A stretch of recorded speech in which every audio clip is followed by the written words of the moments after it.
Extinction Rebellion demonstreert al de hele dag bij Yara. En daar hadden vooral de vrachtwagenchauffeurs last van die er moesten laden en lossen. Ja, ik dacht lekker vroeg thuis te zijn vandaag, maar ik ben er bang voor. En verder in deze uitzending. Provincie moet op de bres voor UCR. En de Den Helder wordt uitgezwaaid.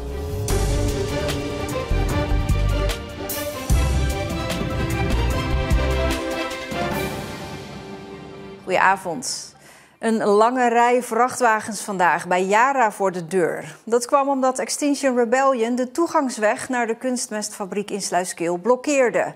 De actiegroep is boos over de subsidies die Yara krijgt. Stop Yara! En waarom blijft het niet bij demonstreren en is het ook blokkeren? Nou, omdat we soms mensen echt stil moeten zetten bij de boodschap.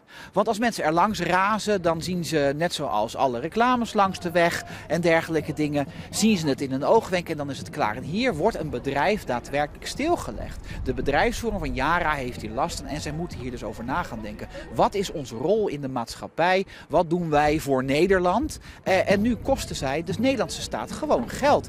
Vertel de waarheid over wat jullie producten met onze bodems doen en waar ze daadwerkelijk van gemaakt zijn. Ja, ik dacht lekker vroeg thuis te zijn vandaag, maar ik ben er bang voor. Hoe lang sta je nu al te wachten? Ja, toch een uur en een half. Zal wel juist voor nodig zijn, denk ik, of niet? Ik weet het ook niet. Het enige dat we kunnen doen is nu wachten. Hè? Ik heb de politieagent naar gesproken. Die zegt van, dit gaat nog wel een mooi tijdje duren. Dus ik heb nou, ze zijn met Yara in gesprek. En misschien dat ik achteruit rijd, want daar kan ik niet draaien. Dat hoop ik dan. En dan ben ik misschien toch nog op tijd thuis. En verslaggever Rick Bolt is erbij in Sluiskil. Rick, hoe is het daar nu? Nou, die vrachtwagens die je net zag, ja, die zijn ondertussen eigenlijk bijna allemaal vertrokken. En als we deze kant op draaien, zien we ook dat eigenlijk de demonstranten bezig zijn om te vertrekken. Ze hebben namelijk net verteld dat ze gaan stoppen met de actie. En dat betekent dus dat de hoofdingang van Yara weer vrijkomt. Nou, de dag is eigenlijk best gemoedelijk geweest. Er is hier, ja, de demonstranten hebben een gemoedelijke dag gehad. Er kwam 1 keer een meneer een beetje verhalen halen en daar heeft de politie snel op ingegrepen. Maar voor de rest is het hier rustig verlopen. En heeft Yara eigenlijk al gereageerd op deze actie? Ja, Yara geeft zelf aan dat ze het recht om te demonstreren respecteren. Dat ze weinig tot geen last hebben gehad in de bedrijfsvoering, wel een beetje in de logistiek, omdat die vrachtwagens er dus niet door konden. En ze zeggen over het inhoudelijke deel, we betalen wel belasting over het energiedeel, maar niet over het grondstoffendeel van het aardgasverbruik. Dat is overigens nergens ter wereld het geval en we werken hard aan de verduurzaming om de klimaatdoelen te halen. En heeft de politie eigenlijk nog opgetreden vandaag, behalve dat wat jij net noemde? Er zijn vandaag wel op een gegeven moment 10 demonstranten aangehouden, omdat zij over een hek waren geklommen en het terrein van Yara betraden. Zij wilden zich niet identificeren en zijn daarna meegenomen naar Middelburg, maar ook alweer heel snel weer vrijgelaten. De politie die staat hier nu nog met een ME-busje, maar ja, die verwachten eigenlijk ook dat het allemaal rustig zal aflopen. Dus ja, zij hebben vandaag buiten die arrestaties niks hoeven doen. Dankjewel, Rick. Tegenstanders van de uitbreiding van een fruitteeltbedrijf in Nisse smeekten de gemeenteraad van Borselen gisteravond om de plannen te stoppen. Na veel protest, met onder meer een petitie met meer dan 2000 handtekeningen, werd nu een laatste poging gedaan. Een drukte van je welste in de vergaderboerderij van de gemeenteraad van Borselen. Onder de aanwezige 3 insprekers die de raadsleden wezen op hun bezwaren tegen de uitbreiding van fruitteeltbedrijf Van Damme. De BZZB is niet tegen een uitbreiding van Van Damme, maar tegen deze plek in het landschappelijk open gebied. Het beoogde perceel ligt tussen de Zwaakse Wil, het heggengebied en de poel. Er is onvoldoende aandacht besteed aan de participatie en het betrekken van de omgeving bij dit project. Ondernemer Van Damme wil mee met de tijd en daar horen nieuwe loodsen, fatsoenlijke slaapplaatsen voor de arbeidsmigranten en een nieuwe bedrijfswoning bij. De oude plek in Sierabtskerke wordt afgebroken en eigenlijk dus verplaatst naar de rand van Nisse. Maar die rand is volgens tegenstanders een kruispunt van 3 natuurgebieden. En bovendien staan er al loodsen.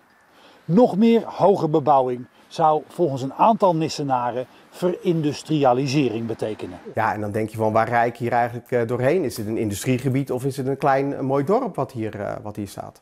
Vanuit verschillende hoeken ontstond er onrust door protest en kwam er een petitie die meer dan 2100 keer getekend werd. Het college van burgemeester en wethouders mag zelf beslissen over de uitbreiding, zo is afgesproken. Maar de lokale partij Borselen en D66 dienden een motie in om de regie terug te pakken. Cruciale rol hierbij speelde het CDA. Wij zijn ook al die tijd best kritisch geweest op de locatie. Maar het CDA ging niet mee met de motie. Feit blijft dat de regels die we met de gehele raad vastgesteld hebben, dat die gevolgd zijn zoals ze zijn. En ja, moeten we medewerking verlenen. Een beslissing om wel of niet mee te werken aan de verhuizing en dus de uitbreiding van Van Damme viel gisteravond nog niet. Maar vooralsnog ziet het er sowieso niet naar uit dat het college van mening zal veranderen. En dat betekent vrijwel zeker een lange weg naar bezwaarprocedures en uiteindelijk de rechter. De provincie moet nog meer gaan lobbyen in Den Haag om het UCR in Middelburg overeind te houden. Dat staat in een motie die vandaag unaniem is aangenomen door provinciale staten. Het UCR verkeert door onder meer bezuinigingen in zwaar weer, maar de statenpartijen willen het UCR voor Zeeland behouden. Wij zien zeker het belang van de UCR voor Zeeland. En wij vinden dat er heel snel duidelijkheid moet komen. Zeker in het belang van de huidige studenten. Maar ook om toekomstige studenten naar Zeeland te kunnen halen. Het dagelijks provinciebestuur zegt er alles aan te doen om het UCR overeind te houden. Allereerst de lobby voor de internationale studenten, zodat we die hier kunnen blijven ontvangen. In de tweede plaats, ik denk voor en achter de schermen veel mee met UCR, maar ook met de andere kennisinstellingen. Omdat we dat academische niet kunnen missen. Sterker nog, ook dat hoort bij Zeeland. Een dodelijk ongeluk gisteravond laat op de sluizen in Terneuzen. Een 29-jarige man viel vanaf een olietanker. Hij kwam op een balk terecht. De politie gaat uit van een bedrijfsongeval. Het slachtoffer komt uit Rusland. Het marineschip Den Helder werd vanochtend onder grote belangstelling uitgezwaaid vanaf de boulevard in Vlissingen. Het schip werd kort geleden door prinses Amalia gedoopt en gaat nu naar thuishaven Den Helder voor de laatste afbouw. Ja, dat is prachtig zo, hè, met het zonnetje erbij. Ja, mooi. Ja, mijn vader zit op het schip. En hoe is het om je vader voorbij te zien varen? Ja, dat is echt heel gaaf, want eerder heb ik dat niet kunnen zien. Dus ik vind het heel leuk om voorbij te zien varen. Ik heb een zoon aan boord die dus meevaart en het is gewoon leuk om dan even te kijken wat het schip uitvaart waar die op zit. Dat is gewoon de bedoeling hier. Vanaf 2026 zal het bevoorradingsschip gebruikt worden. Al jaren wordt er over gepraat. Een metamorfose van het centrum van Terneuzen. Nu is het zover.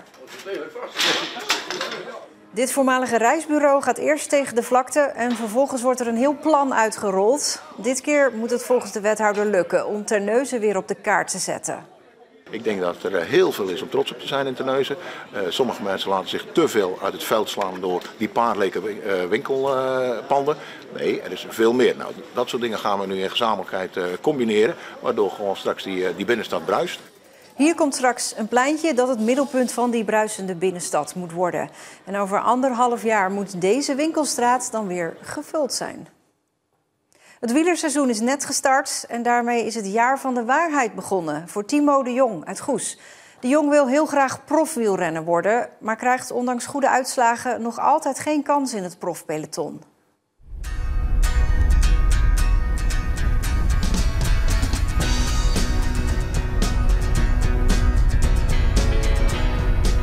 Vorig jaar was echt wel, denk ik, een van mijn beste seizoenen. Heel veel top 10 plekken en zo. En zeker als je dan ene laatste koers tweede wordt, de laatste win ik dan nog. En dan ga je wel lekker de winter in, ja. En vanwege die goede uitslagen had de Jong een kans in het profpeloton verwacht. Een kans die weer niet kwam. Op een gegeven moment ga je wel een beetje aan jezelf twijfelen van wat moet ik nog meer doen. Maar op een gegeven moment in de loop der jaren leer je daar ook wel mee leven. En dan is het ook weer een extra stuk motivatie om het jaar erop beter te doen. En dan hopelijk wel die plek te krijgen.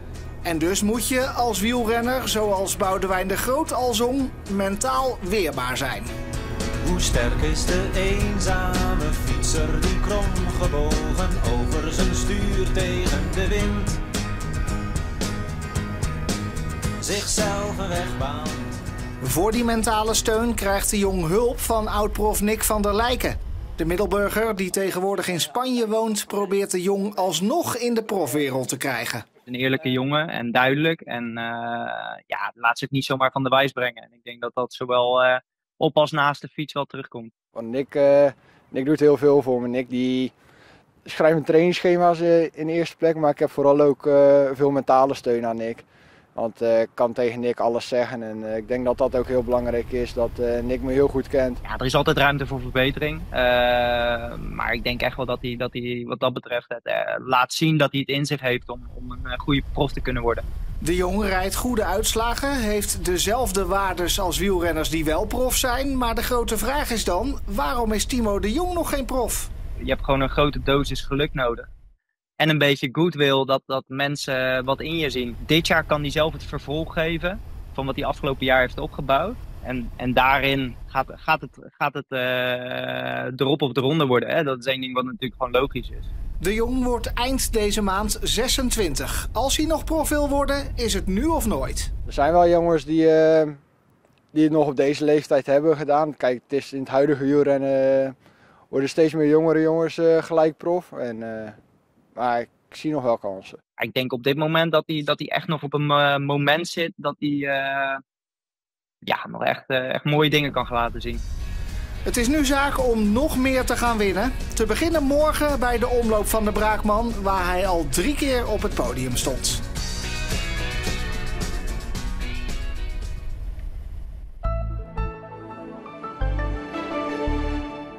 Een mix van zon en bewolking vandaag. En het was fris met die noordenwind erbij.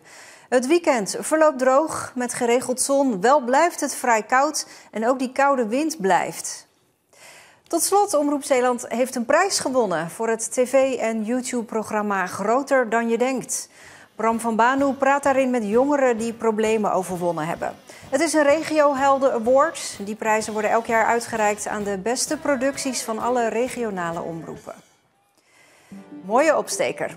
En daarmee zijn we aan het einde van deze Zeeland Nu. Een fijne avond en ook alvast een heel goed weekend.